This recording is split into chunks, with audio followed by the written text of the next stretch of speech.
You figured this one was coming down to the final shot, and not only that, it came down to the final shot times 2. We get free basketball at Chase Center, and in that overtime session, James Harden told us that he can still play some high-level hoop. It's the Warriors end of the play-in. Who cares now? Because I'm here, and I would like to think that I am wanted here. Most importantly, he a dog. We got 4 championships. You are Locked On Warriors. I know Jimmy drinks great wine. Your daily Golden State Warriors podcast. Part of the Locked On Podcast Network. Speculation is just what it is, though. Your team every day. What's the good word, everyone? Welcome into Locked On Warriors. We appreciate it. Appreciate you for making it a part of your day. Let me tell you about our free daily newsletter. You can find it at lockedondaily.com. It will give you a link to the show and all things NBA and Golden State Warriors. Today's episode is brought to you by FanDuel. Right now, new customers get $250 in bonus bets when your first $5 bet wins. Why bury the lead? This is Locked On Warriors. It's part of the Locked On Podcast Network, your team every day. My name's Charlie Walter. Formerly at 95.7 The Game, that's the radio station, the flagship of the Golden State Warriors, was a talk show host there and also covered the team for CBS News Bay Area, call letters KPIX. Win and you're in. That's what this game was. Win and you're in. And the Golden State Warriors fail to get the job done. Story of the season. We welcome in Hudson Cloukey. You may know him by Houdini. You can hear him on the Chatter podcast. He's a basketball analyst, talks about the league as a whole, doesn't fixate on one team. I believe this is the first time you've done this show since the team has completely swapped and since Jimmy Butler entered the fold. So we'll get into, some of the differences that we've seen heading into the playoffs, big picture type of stuff. But there's only one way you can open up this show, and that's with a tip of the cap to the LA Clippers. They're really good. One of the best teams in basketball. Harden and Kawhi are still Harden and Kawhi. That's a storyline from this game. Draymond Green missed a huge layup late. That was tough. Steph Curry with some turnovers late. Aside from that, he was awesome down the stretch. But you got to open up the show with just saying that was an awesome basketball game, one that did not go in the Warriors' favor, and we'll get into the implications. But just as a whole, if you don't like that basketball game between Clippers and the Golden State Warriors, you don't like National Basketball Association hoops. I mean, that was playoff ball in the Bay. Welcome. It was, man. That was just a hell of a game. Steph said it before. He's like, it's going to be, game 7 atmosphere, and it certainly was. And, the silver lining, these are two really good teams. The silver lining is if you win that game, the prize is you're playing the LA Lakers in the first round. You're running into Luka and LeBron James. So this may end up working out. Obviously, you want to win that game so you don't have to play, or do or die play-in games. But that was just awesome basketball. I mean, nobody wants to face the Clippers. Nobody wants to face the Warriors. The West is just loaded, man. The road to the playoffs goes through Chase Center. So the Warriors get the 7 seed. They will host the Memphis Grizzlies. I believe on Wednesday. They were all over the place on the broadcast, but I believe it would be a Wednesday, Friday setup, maybe the Tuesday, Thursday. You can look into that while I continue to yap for a few minutes here. But so now the Warriors get the Grizzlies, and if you win that game, the prize is the Houston Rockets, who are red hot, but a team that you feel probably just as confident in playing as the LA Lakers in that challenge and what it would present. So that would be if you win against Memphis. If you lose, then you can't lose 3 straight at home to end your season. You would take on the winner of the 9-10 matchup. That's the Dallas Mavericks and the Sacramento Kings. If you lose that game, you weren't a serious contender all along, and it is what it is. But it still hurts in terms of rest. You win this game, you're going to bed easy knowing that you're sleeping in your own bed, and you got a week off potentially. But they could still have some games off here. Let's get into how the game ended. First, with regulation, the stop. Draymond Green playing some defense on Kawhi with 11 seconds to go in the game. Shot clock turns off because Draymond fouls him. One-on-one defense on Kawhi late, misses the shot. We go into overtime. How were you feeling when this game went into OT about the Warriors' chances to win it? Well, I kind of thought the Clippers were going to win it just the way that Kawhi and James Harden are playing. Now, to Steph's credit, he went absolutely crazy in the fourth quarter. He had 18. To start the game, I was like, oh, that thumb's bothering him a little bit more. And then he just went vintage Steph. I feel like every time I say that, he goes off and hits 6 threes right in my face. So I kind of thought the Clippers were the better team, and they ended up showing that in overtime. But yeah, I know there was some argument. Yeah, there were some arguments on the, Draymond fouling. It ended up working out because Kawhi beat him on that, and the shot clock turned off. And then he played fantastic defense to move it into overtime. But yeah, at the end of the day, James Harden, Kawhi Leonard, I think probably, even a few months ago, people were saying, hey, these guys kind of fell off the map, and especially Kawhi Leonard. He looks as good as he ever has. Now, that could change quickly. He could tweak something like he's done so many times and not be able to play in the playoffs. But right now, Kawhi Leonard is awesome. Just awesome. Yeah, you got to give this team their flowers. I wrote them off before the season. I think they may have been in a dark horse category for you when you were talking about them. Or did you fully write them off as well with most of the public? No, I like the Clippers. I didn't think they'd be this good. I didn't think we'd see Kawhi get back to kind of vintage Kawhi that we saw a few years ago. 33 today. Because everybody was hammering them for the Paul George debacle, right? And it ended up working out, man. Because oh my God. It really did. I mean, you look at the Sixers, you're like, oh my God, like that's a tough spot to be in. And Norman Powell has just been awesome. He didn't play well tonight.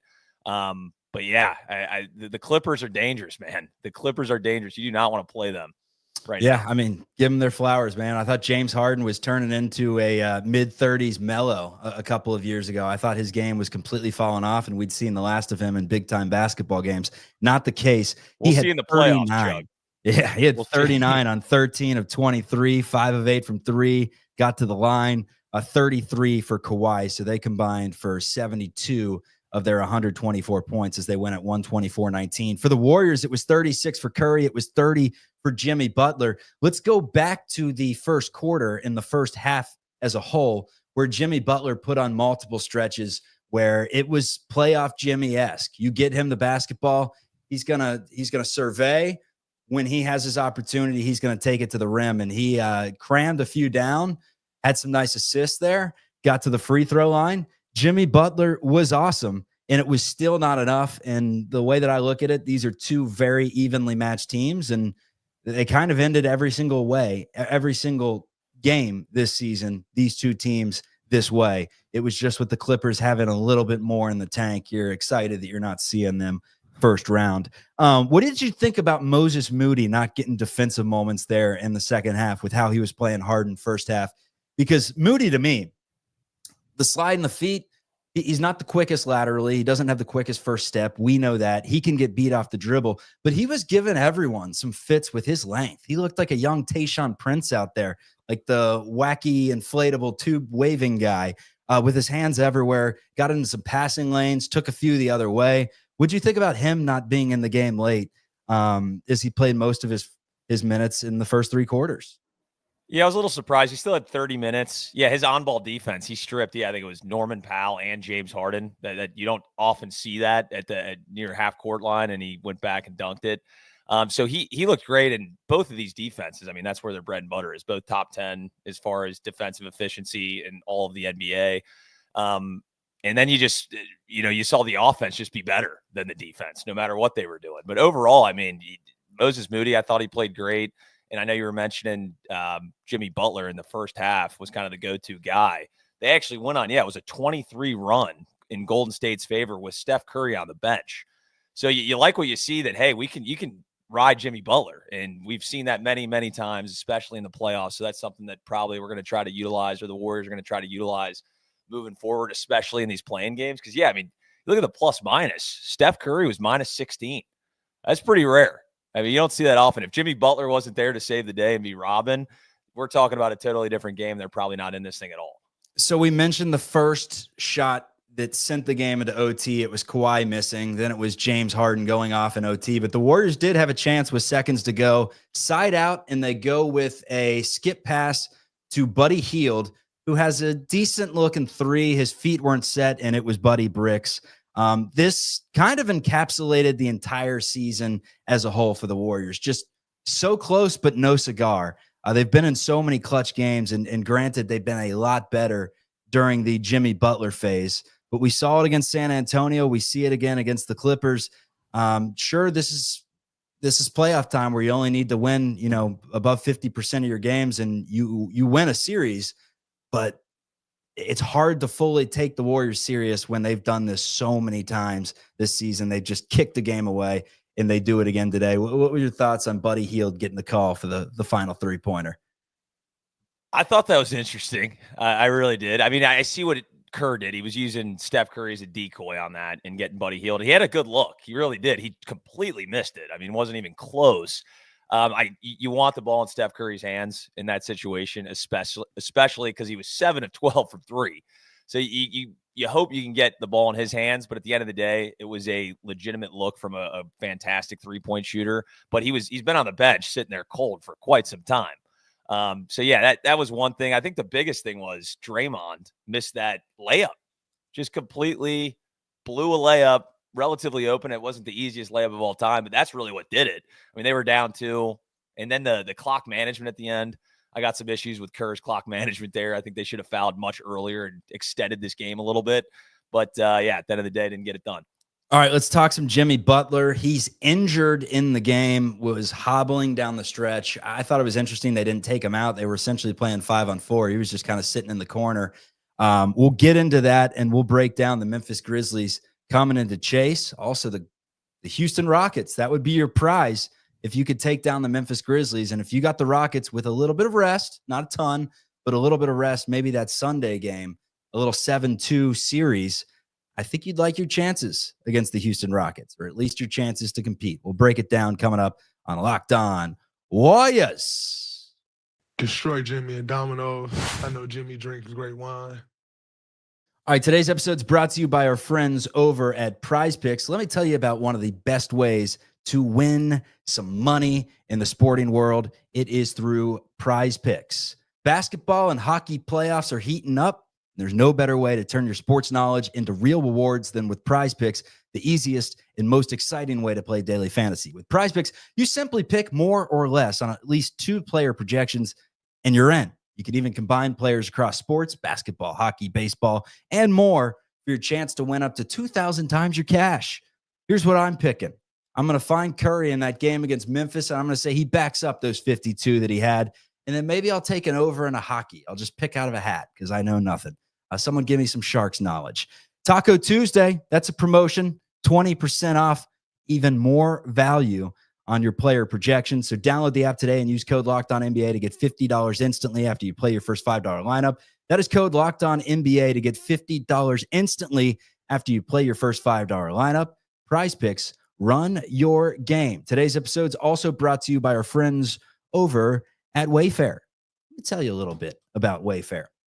Spring is here, and that means it's home project season. Whether you're refreshing a room or tackling a full renovation, WayFair is the best kept secret for all things home improvement. From small updates like stylish cabinet hardware to major upgrades like new vanity sinks or outdoor lighting, WayFair has quality products for every budget. Upgrade your kitchen space with WayFair. Find a great selection. They have free and fast shipping that'll make it easy. No hauling the heavy items from the store. Shopping is seamless. WayFair makes home improvements easy. Get started now at wayfair.com. That is WAYFAIR.com. WayFair, every style, every home. Let's get back to the show. Who can stop Steph Curry? Hopefully we'll never find out. And that was just, that was vintage. And we're going to see some vintage in these playoffs between LeBron, between now Kawhi and Harden, that combo, between Curry, Green, Jimmy Butler, that combination. Like one of these old fellas, one of these teams with old fellas is going to be representing the Western Conference against one of the young fellas. That's what's going to happen. It's going to be like Thunder, the new kids on the block against the old guys. And it's pretty exciting that we get to see it this way. Jonathan Kuminga, we didn't get to see any of him. That's a story for another day, but it appears he has fell out of the rotation. Interesting development with JK on the last game of the season that he does not get minutes over Guy Santos. But look, Kerr's decision there tells you all you need to know about where he sits right now heading into the playoffs. Let's talk some Jimmy Butler. He was awesome in the game today. 12 of 20, 30 points, 9 assists. I thought they honestly, with a minute left in regulation, should have given Jimmy the basketball. when he was open on the block instead of trying to run everything through Curry. And I know that Curry and Pods combined had 17 straight at one point for the Warriors in the fourth quarter, but they were hounding Curry. And there was a play there where Peyton had like an open 7-footer. Instead of shooting it, he flipped it out to Podziemski or Curry with 4 on the shot clock, and it wound up being a Podziemski travel. But there are just some possessions to me where it feels like they try to force it a little too much. And Jimmy Butler is the reason why you don't force it. You find him when there's 5 left on the shot clock and let him go to work. He had a great game today, although I'm sure he would love to have back some of those shots at the charity stripe where he only went 6 of 9 in the game. Rockets in the 7-2. Let's not get ahead of ourselves. Memphis Grizzlies in the 7-8 at Chase Center. Curry just put up 52 the last time they saw him a couple of weeks ago. Did the Grizzlies scare you in this game, or is it more so just a byproduct of every game in mid-April scares you? Hey, the Grizzlies are good, man. I mean, we all know Ja Morant. Hopefully, he stops with the finger guns. Maybe he'll get suspended for the game before it even happens. Whatever Adam Silver decides to do with that investigation. The Grizzlies are a good team. Jaren Jackson Jr., fantastic rim defender. So they're going to give them everything they got. But I definitely like Golden State in that game. I'm sure they will be favored. I mean, they just played, April 1st? And the Warriors won that pretty easily. So, I like the Warriors' chances in that. You never know in a one and done, though. You never know. Pretty easily is maybe a stretch.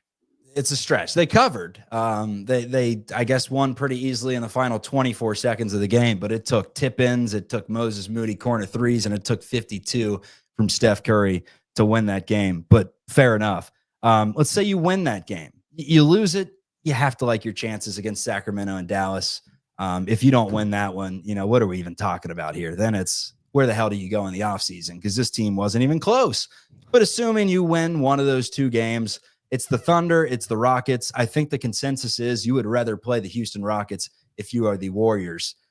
So let's say you get the Houston Rockets in the second round. Chat, comments, let's hear you. How would you feel about a potential 7-2, playing a team that you have owned in recent years, but you've lost 2 in a row to, I believe, or at least 2 of 3 with the play-in or with the midseason tournament, and then also with the game just a week or 2 ago, which was a pretty crucial loss in how these standings ended up. The Rockets are one of my favorite teams to watch, man. The thing is that the Golden State obviously has the edge. Is they've got 2 guys that have been doing it for a long time, and Jimmy Butler, Steph Curry, and Draymond Green. So what they're going to be ready to play. That's going to be a tough series if it does come down to Rockets versus Warriors. But I think if you're looking down the standings, I like that Rockets matchup almost better than any. Like, I'd rather play the Rockets than the Lakers. I'll tell you that right now. I think everybody would. So just looking at this brutal Western Conference to get in as a 7 seed and have to play the Houston Rockets, you got to like your chances if you're Golden State. Now, the rest thing's going to be an issue. It's an older team. But, hey, like we said, this is great for millennials, man. Our stars are still playing. They're still playing at a high level. Yeah, I mean, Jimmy, we'll have to wait for his health status. It looked like he just banged knees, got a Charlie horse. That happens. Down the stretch, I thought, Kerr should have potentially put him on the bench there when he couldn't even move. But again, that's up to Jimmy to signal and say, hey, look, I'm not a plus player right now with what I bring on one leg. And look, it's heat of the moment. It is what it is. But you have to see how he heals up heading into the playoffs. When it comes to the Rockets, that every single game in that series is going to go down to the wire because the Rockets can't put up 120 on the Warriors. They just can't. And I don't think the Warriors can really put up 120 plus on the Rockets. These are games that are going to be 192, 98, 94, 102, 96. It's going to remind you of little Pistons Lakers matchup back in the day, or Pistons Pacers back in the Eastern Conference playoffs, like physical, low scoring games, especially if the refs let them play like they did a week or 2 ago. But that's one thing that when you're playing the Houston Rockets is they're not going to make enough shots to really run away with the series, and you can keep it close, but it'll come down to the crunch time games. And as we've seen in crunch time games, including the Rockets in the last 2 weeks, it has not been as impeccable as it was with Jimmy Butler the first few months of Butler's arrival. So we'll have to see in that regard. But look, Amon Thompson, scares you as an on-ball defender, and what he was able to do to bottle up Steph last time. Dylan Brooks the same way. But look, it's the Houston Rockets. Until they prove otherwise in a 7-game series that they could take down the Warriors, I'm riding with the guys that have done it before. Houston may just be 1 year too early and one shooter away, because that shooter is not Reed Shepherd right now. That's kind of my take on that series and how I would feel. Pretty good, but the catch-22 is, again, you just didn't want any stress leading into the playoffs. You wanted some momentum and to win this game. You don't get it. So this is the situation. Go ahead and beat Memphis, and let's start talking about the Rockets. Yeah, I mean, they got depth, man. They got 7 guys in double figures. You mentioned Thompson, one of the biggest freak athletes I think we've ever seen in the NBA. He is awesome, but they're all young, man. It's like Jalen Green leads the way with 21 a game, and then you got Şengün, of course. They just got a lot of different playmakers on this team, but they don't have the one guy that's, a Steph Curry or Jimmy Butler. They just don't have it. So, yeah, you got to like your chances there. I was curious. Bob Myers, during the broadcast, you hear that with Jimmy Butler? He said one of the greatest in-season NBA trades in NBA history. I was like, hey, Bob, slow your roll a little bit. I mean, it wasn't even the best in-season trade this season. We saw Luka Doncic go to the Lakers for a bag of peanuts. Thank you to Nico Harrison. But I was like, I think that's a little bit of an exaggeration. Jimmy Butler is a great player, though, no doubt about it. I mean, he's changed the complexion of the season a lot. Look, that was a game with Andrew Wiggins playing the Clippers tonight that you weren't going to win. But guess what? With Jimmy Butler, you didn't win. So it doesn't become a historic midseason trade unless the Warriors do some damage in the playoffs. And I'm talking go the distance. Then it becomes, you got to win it. Yeah. Then it becomes a historic midseason trade. And we talk about it. But I will say, I did see some signs of Jimmy Butler tonight that made me feel pretty good entering the playoffs. He hits that 20 shot mark, got to the line like he did. He had 9 assists. I mean, he had a 30-9 effort today with 1 turnover. Like, Butler was phenomenal. And the forcing of the ball to Curry late, that's what pisses me off, because it's like you have this guy to be that second option if they're going to go balls to the wall on guarding Steph. And one thing that we've seen is when teams double Steph, Draymond becomes the main decision maker. One of the decisions he made late was to take it down the lane and put in a layup, and he missed that layup. But he had 4 threes that were all massive, and did have some good moments. And all you can really point to is the fact that the Warriors were even in this situation in the first place. They blew this opportunity to be resting up today back in December, back in February. There were so many games you could point to where the Warriors should have won and avoided this situation. All right, let's get into the talk. NBA playoffs as a whole. It's coming up on Locked On Warriors. And most importantly, he a dog. We need more dogs. Let me tell you about America's #1 sports book. If you do not know, that is FanDuel. And if you have not been on FanDuel yet, well, now's the time to do it, because you can get some money back with the NBA playoffs here. FanDuel is giving new customers an incredible way to get in on the action right now. When you join FanDuel and you place your first $5 bet, you'll get $250 in bonus bets if your bet wins. FanDuel makes betting so easy. You could put a live bet in 9 seconds. Be responsible. Whether it's 3-pointers, steals, assists, what is the team going to do in the next possession with plus 1,000 odds? Of course you love that. Plus, after the game tips off, you can even combine live prop bets into a same game parlay for a chance to win big. So don't miss out. Head to FanDuel.com. Claim your $250 in bonus bets today. And most importantly, he a dog. We need more dogs. So the playoffs as a whole, the way that I see this, because I do not envision a scenario where the Mavericks or where the Sacramento Kings are sniffing these playoffs, but maybe so. I think it's 8, the Grizzlies. I think it's 7, the Warriors, and we know the rest. You run through it. What's your most intriguing series to you? I mean, is it Jokic up against the 2 old heads and Kawhi and James Harden?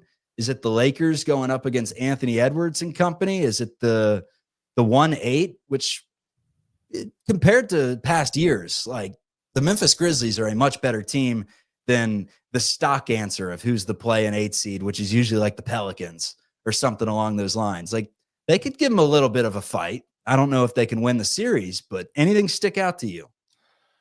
Yeah, it's pretty funny just looking at, these playing teams, Western versus Eastern Conference. Like you're talking about possibly playing the Golden State Warriors, the Memphis Grizzlies as a 1 seed compared to, the Magic, Hawks, Bulls, or Heat. I mean, we're talking 2 different planets here. The first one for me is definitely Jokic playing the Clippers. Nuggets, Clippers, get your popcorn ready. I think that's going to be a fantastic, probably go 7. I think the Clippers are going to win it in 6. Do you? All right. I think the Clippers are better than the Nuggets, man. They're hot. They're playing good basketball. I agree with you. I would take the Clippers in that matchup. Granted, every single season, that's actually kind of the funny thing is the Clippers were so under the radar. Every other year, everyone's like, watch out for the Clippers, except for this year. And this might be the best damn team they've had in the last few years. So, yeah, the Clippers could definitely win, but you never know with Jokic, man. That guy's on another planet. He's the best player in the world, so you can never doubt them. But the Russell Westbrook thing doesn't seem like it's fallen off the wheels a little bit here.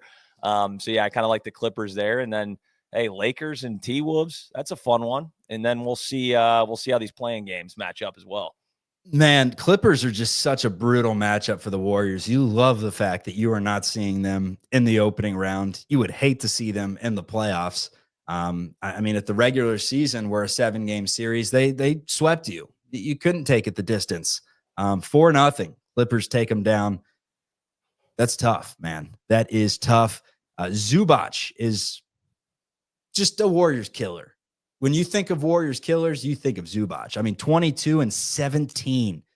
17 in the game today. 9 offensive rebounds compared to the Warriors 3. Warriors made that stat look a little more competitive late. It was like 8-1 in the third quarter in that regard. And a lot of those second chance points, or a lot of those offensive rebounds turned in to second chance points. 42-25 in terms of the rebounding battle. It's pretty demoralizing, quite frankly, that the Warriors lost the game when and you're in. They knew the scenario. Must win on your home floor. You get 66 combined points from Butler and Curry. You get 80 combined points with Draymond Green thrown into the mix. Bajemski goes 7 of 11 from the floor and gives you 19. Moody was playing awesome defense. No one really in foul trouble aside from Draymond Green in the game. And you shoot at 45% from 3 and you lose. That's discouraging if you're Golden State. But if you could somehow avoid the Clippers, I don't think anyone else, at least in the Western Conference, matches up as brutally for the Warriors as the Clippers do, in my opinion. Yeah, and it kind of sucks the way it worked out that this was really the only real game that was being played today. For example, the Timberwolves were playing a Utah Jazz team that is begging to lose. So this was really the only game that had any impact, and it changed the trajectory of the entire seeding of all the playoffs. So it's unfortunate, but again, I do, if they get to play the Rockets, if they take care of business on Tuesday or Wednesday, I swear they switched it up like 4 times during the broadcast and when the game was being played. If they take care of business there, I think it might end up working out for them. 2 seed Houston Rockets. I like their chances there. I'm seeing if they've updated it now. Nothing that I'm seeing when they're playing. Let's get the old trusty dusty chat to help us out. This is the power of the internet. Whoever gives it to us first gets a shout out here on the Locked On Warriors podcast when this game is going on. And then Luke Walton pops in and just gives us some stuff that we could not say on the airwaves. That's the power of the internet. It's like an old AIM chat room, man. That's when you found out the world was not as fuzzy and or more fuzzy than you believed, not as rosy as you believed growing up. It's when you join you join I love the Golden State Warriors chat room. And, let's just say you hope your mom wasn't coming around the corner because it was tough.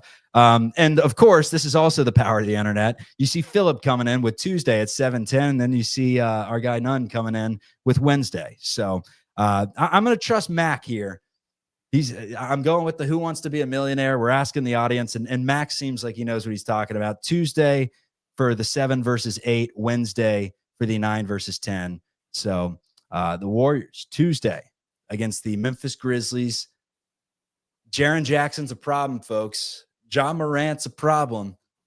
It's going to come down to, in my opinion, if the Warriors can just make shots. If they shoot like they did and play like they did today against the Clippers and do that same thing against the Memphis Grizzlies, they're going to beat the Memphis Grizzlies. They did not play bad today, I don't think. They squandered opportunities. They turned it over too much with 15 in the game. But overall, they brought great effort. They played well. Just a tough matchup. And quite frankly, the Clippers are better than the Golden State Warriors right now. It's just the fact of the matter, and we'll see if that matters come playoff time. Yeah, there's no shame. The Clippers are one of the hottest teams in basketball, man. I mean, that's a damn good team. It was a great game, man. It was good for an NBA fan. Like, that's what you want to see, especially the last game of the season with all these implications, essentially a playoff game. But yeah, hey, the Clippers are a great team. They're hot right now, and the Warriors had every opportunity to win this. I mean, a couple shots go down the other way, we're talking about a whole different thing. So, I mean, you got to just tip your cap to just good basketball, great offense, guys knocking down shots. It was fun, and unfortunately, they came up short, man. You're a non-biased individual. Your team was the Cincinnati Royals, who I guess now are the Kings, although you don't follow the Kings. You don't have a squad. You just follow the NBA as a whole. Give us your prediction. This is probably the last time we'll hear from you. Maybe during the playoff run, you'll have some time and graciously join us. But with those West Coast times it's tough. Who is it? Who's coming out of the West? Is it Oklahoma City or is it someone from the field? I'm going to take Oklahoma City. I love the Thunder.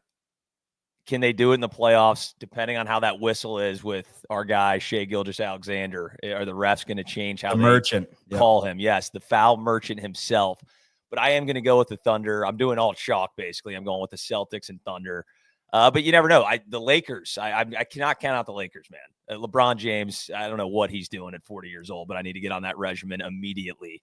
But with Luka Doncic, if you would have told me, 3 months ago that I said the Lakers have an opportunity to come out of the West, I'd say you're insane. But one of the most insane trades ever happened. So I think the Lakers have a shot there. But those are really the two teams that I'm looking at that have a real shot at getting out of the West. And on the East, yeah, it's the Cleveland Cavaliers and Celtics. And then sneaky, I think the Knicks could lose to the Pistons, man. The Pistons, I think they won 16 games last year. Monty Williams, tough scene. And now they're sitting there at 44 wins. I think that could be an intriguing upset pick to take the Pistons over the New York Knicks in that first round. I feel like there's a lot of parity this season, and like it could be a season where you see a 7 over a 2, at least in the Western Conference. There's tons of parity. East, maybe not so much, but in terms of who is coming out of the West, per the sports books, there's not much parity at all. It's the Oklahoma City Thunder at plus 180 odds is the NBA champion. It's the Celtics at plus 190. It's the Cavs at plus 490. Then you have to dip all the way down to the Lakers as a long shot at plus 1900 compared to the Thunder's plus 180. That to me seems a little absurd that it could stretch that far down.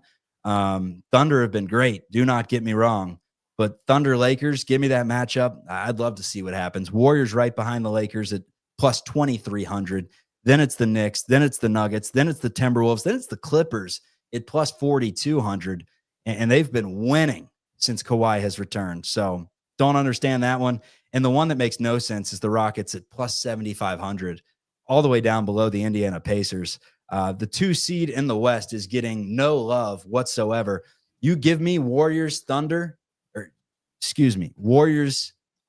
Rockets in that 7-2. I can just about guarantee that the sports books are going to give you positive odds for the Rockets to win that series. I think you just saw it right there, with the Warriors having, 3 times better odds than the Houston Rockets, plus 2,300 compared to plus 7,500. That's disrespect, and that is something for Udoka to put up on the projector. Final thoughts. Hey, man, this is going to be, as we're running down these playoff teams, man, it's going to be one of the better playoffs we've seen in a long time. Because you're right, there's parity across the league. We could see some upsets. We could see stuff like a 2 versus 7 go down. I don't think we're going to see any, vintage, the Golden State Warriors when they had, Baron Davis and took down the number 1 seed Dallas Mavericks. I don't think we're going to necessarily see that with these 1 seeds. But it's going to be a great playoffs, man. And it feels like it goes on for about 6 months. So I'm excited. It's almost a whole new season that starts, and there's games every night. It's fantastic. I can't wait for it. And obviously, there's coaching questions until the last second of the regular season. Should Jimmy Butler stay in the game? Should Steve Kerr have called a timeout in that situation to see how his star was doing when the broadcasters even pointed out, Passion Company, he can barely walk. And then they kept him in for another possession. Moses Moody sitting on the bench when he was affecting the game with his length, and then not going with more size when you lose on the boards by 17 with a Jonathan Kuminga who's been grabbing some rebounds, not even giving him a chance, and instead, playing Buddy Hield as many minutes as you did, which is 16 in the game, playing Gary Payton 25 minutes, who was not able to really slow down Harden or Kawhi in his opportunities. Given Post 10, given Looney 16, and to not play Jonathan Kuminga a single minute. It's a wild development from what we heard in the early stages of winter when Draymond was heading to the bench and Kuminga was heading to the starting lineup to be kind of the guy. He not the guy. It looks like he's not even a part of the rotation heading into the playoffs. Look, that's just the fact of reality right now, but reality can change in a hurry. And we get the loading screen for Houdini on the way out the door. Welcome back. I gave you your chance at some final thoughts. So that'll wrap up today's Locked On Warriors. We got you covered for the entire playoffs. You got to get through the play-in first. Let's see how playing Jimmy is as the Warriors host the Memphis Grizzlies on Tuesday. We will talk to you before then with a little preview of the Grizzlies, but we'll see you soon. Peace, everyone.